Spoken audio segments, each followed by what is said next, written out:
Hi, my name is Paul. I want to tell you about my mother, for whom I don't exist. Tell me, do any of you have the same thing? Why did this happen and when did it start? What does your mother tell you? I think our feelings and experiences are similar, which is why I want to tell you my story. Who knows, maybe it will help out some of you. And you write your opinion or your story in the comments below my video. I would love to know your situation. And don't forget to like and subscribe. My mum and I lived in a rented apartment together. I didn't know my dad, he was dead, and my mum didn't tell me much about him. My mother worked in a grocery factory sorting vegetables, and I went to school. At first we were fine. We had dinner together in the evenings, and my mother would ask me how my day was, then tell me about hers. I enjoyed our conversations, and then one day she asked me a strange question. Son, what would you like in your life? Are you happy with our family? Well, yeah, I'm fine. I don't know what. Maybe try to go to school somewhere? Like what? Some of my classmates are going to Paris. There's a training program for school children. They gather those who wish. The training is free, but you need to find the money for a flight, accommodation for the first 6 months, and documents. How much does it cost? Oh, Mum, it's too expensive for us. We can't afford it. Well, would you like to? Honestly, yes. They say there's a lot of money in it. So how much? I didn't want to tell her to burden my mother, but she had got the price out of me anyway. When she heard it, of course, she was shocked, but she said that all dreams come true, so she will try to make mine. I discouraged her for a long time, but I knew my mother. She is very stubborn. Probably this quality prevented us from drowning in debt and poverty. She did everything to ensure that I lived like all normal children, well-fed, educated, and clothed. Meanwhile, I still knew what documents were necessary. I ran to make a passport slowly. I didn't believe that it's possible, to be honest, but since my mother insisted, I agreed. After a couple of weeks, my mum started coming home later. Sometimes she would come home in the morning. I could see how tired she was. Mum said she was taking overtime to make money. I felt really sorry for her, but then again, she wouldn't listen to me. One day, as we were getting ready for my departure, my mother pulled me to go shopping for some clothes. Just as I got to the door, someone rang. My mum asked me to open the door, and I saw a little girl outside. She was a little younger than me. She asked where my mum was. I told her she'd be right out. And when my mum came out, she asked me to get her purse and she walked out the door with the girl. When I came down, she was gone. Mum, who's that? Huh? What do you mean, that girl? Yeah. She's just my colleague's daughter. I owed her money and she sent her daughter. It's weird, she looks so sad or something. They have problems in the family now, maybe that's why. The topic was closed. We brought what we needed and went home to pack our bags. 3 days later, I was already at the airport and my mother saw me off. All the time someone called her on the phone. She either stepped away to talk or didn't take the phone at all. Mum, are you in some kind of trouble? I might not go and stay. No, son, it's okay. You have to go. You have school. I want you to get a better education than me.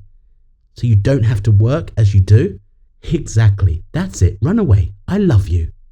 I flew to another country. It was hard and a long way, but I had some guys from my town and my classmate, so I wasn't bored. We were placed in a dorm. The rules were explained, and the next day we started studying. The most interesting thing was when I called my mum and she didn't answer the phone. My messages sometimes didn't come. It was strange. The second day I started to worry. I kept calling and calling, but there was no answer. A classmate of mine, Clark, suggested I go visit her. But how? I'm here. And my sister is there, and she can find out how she's doing. But there was even weirder news waiting for me in the evening. They said our apartment was empty, the door was closed, and I could see through the window that things were packed in boxes, and the landlord said that my mother had gone somewhere urgent without explaining anything. Has she really left me? I thought. The thought made me feel uncomfortable. I went over to the dean, explained the situation, picked up my papers, and flew back home. On the way to the airport, I got a message from my mum saying that she was very busy, so didn't have time to call me. I asked what was going on, but she didn't answer. When I flew in, arrived at our house, opened it, I really saw that everything was packed and packed. All the things were in boxes, even my mum's clothes. The question, where could she have gone without even packing her clothes? Immediately someone called at the apartment. It was that girl again. I said Mum's not here and asked who she was. The girl was silent for a long time and then said her name was Karen. Your mum owes me a message. What? Money? No, a bundle. Did she leave anything behind? No, what's in it? Something for my dad. The girl left and I called my mum at work at the factory, but what they told me nearly knocked me down. Your mother hasn't worked for us for 2 years, they said on the other end of the phone. What's she been doing all this time then? A few minutes later, the phone rang again. An unfamiliar voice asked where my mother was, and I said she wasn't at home. They said she must have left something and then hung up. This was beginning to smell a little crazy. Karen came to our house again and I pretended to have a role and asked to go with her. A man was sitting outside in his car. He looked at me and was surprised and said I was supposed to be in another country.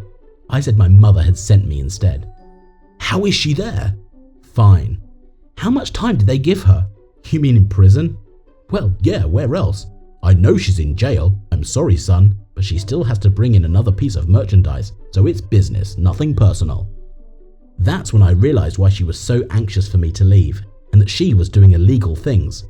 I just ran out of his car, leaving an empty bag, and ran to the station. They didn't want to let me in for a long time, but I made an appointment with the officer on duty to see her. You should have seen my mother's face when she came out of the room. I was standing in front of her behind the glass. She blushed and then she cried. I could see she was embarrassed. She wasn't expecting to see me. She probably thought she was a customer or something. We had a long conversation. My mother told me that my father had shown up not too long ago, about 2 years ago. He knew about me, but he needed someone through whom to sell something, and my mum agreed to the gamble for the money.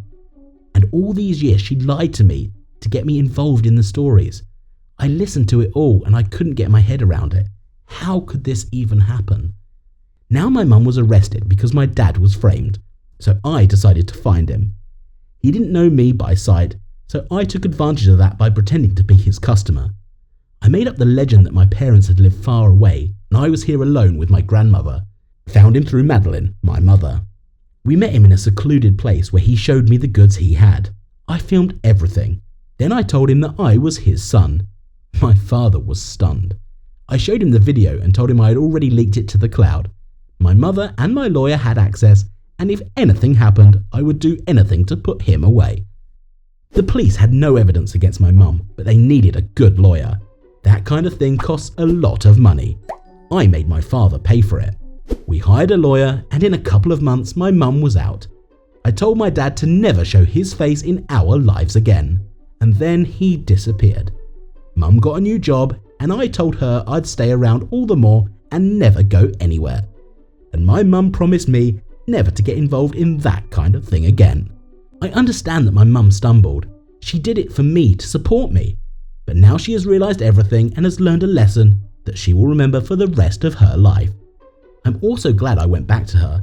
Even though I had a chance to study, I think I'll give it another try, just a little later. Do you think I can do it? Hi everyone, I'm Trevor. I don't have any parents, so I'm a foster kid. But not so long ago, I was adopted and, my worst enemy became my parent. I'll tell you about it now. As I said, I don't know where I was born or who my parents are. I only know that I was brought to the threshold of an orphanage when I was very young. I was only 5 months old. As the teacher of the house says, it was the middle of the night and someone was knocking hard on the boarding school door. And when they came out, they saw me wrapped in a bag, a bottle with a mixture, and nothing else. I don't know who my parents are, why they gave up on me, or why they gave me life at all if they couldn't be responsible for it. But, on the other hand, I probably don't want to know. I grew up in a boarding school. Instead of having 2 parents, I had several nannies. Of course, life there with its own rules, restrictions, and problems, but I didn't know any other. In the orphanage, everyone told me that I was aggressive, impudent, ill-mannered, and bullying boy, and I did not understand what I was doing wrong. But personally, I was happy with everything.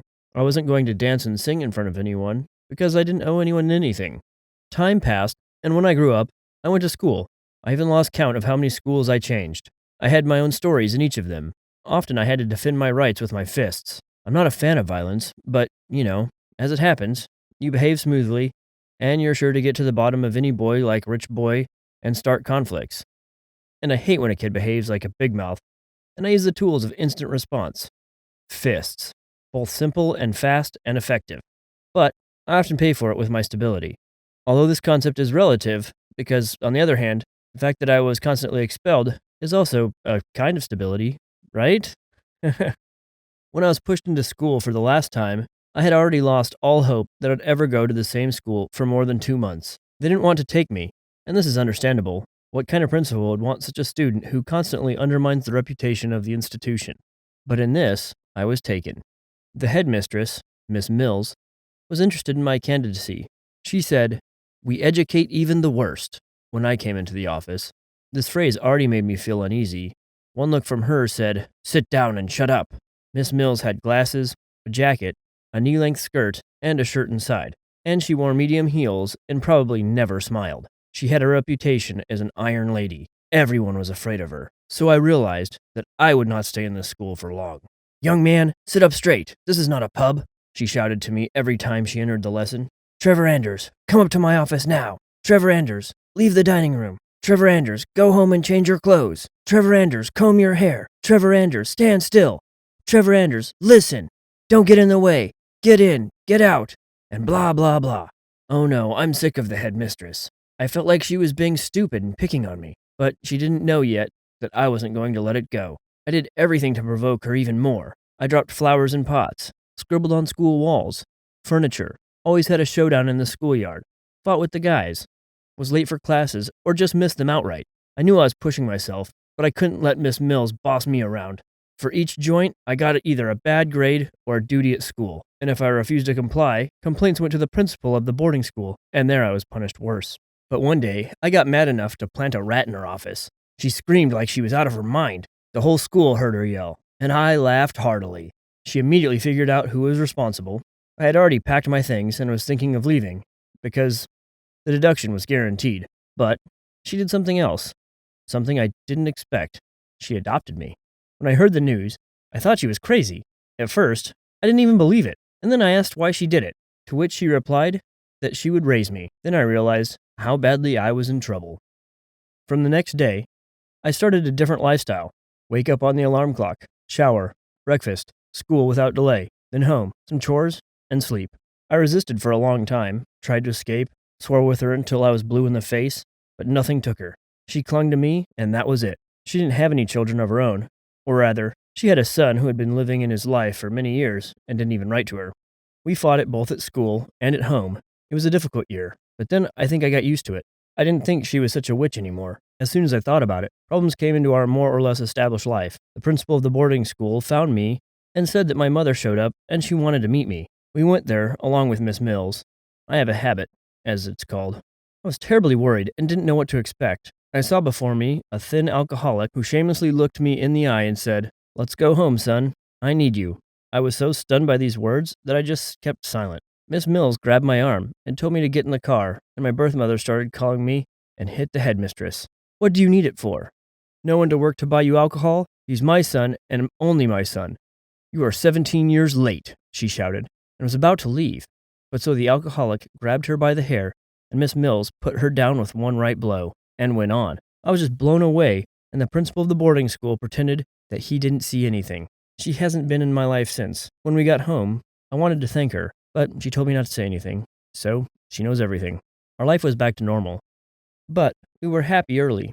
Suddenly, her prodigal son appeared. The news that she had adopted a child must have spread and reached him. You might think he was jealous of his mother, but the first thing he did was come to me, tell me not to expect to inherit from her.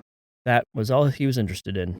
I didn't interfere in their affairs, but just stood on the sidelines and listened. The headmistress, of course, was delighted with him. After all, he was her own. He pretended to miss her, as if he was still alive. The last 2 weeks, I felt out of place, packed my things, and wanted to leave while Miss Mills was asleep.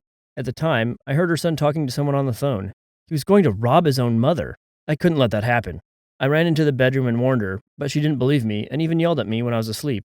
I wanted to leave and give up on her, but I remembered how she stood up for me in front of my mother and hit properly, pretended that I was gone. As I said, her son brought a gang of guys into the house and they started stealing everything of value in masks. I called the police, and when they got to her bedroom, I jumped out and stood in front of the door, protecting myself with a bat. They attacked me, and I resisted as best I could. But while they were beating me, the police came and they ran away. Miss Mills was in shock. She couldn't believe what was happening. When she saw the state I was in, she immediately hugged me. From that moment on, we agreed to trust each other. I think we came into each other's lives for a reason. This is the story, friends, but what do you think? Write your opinion in the comments.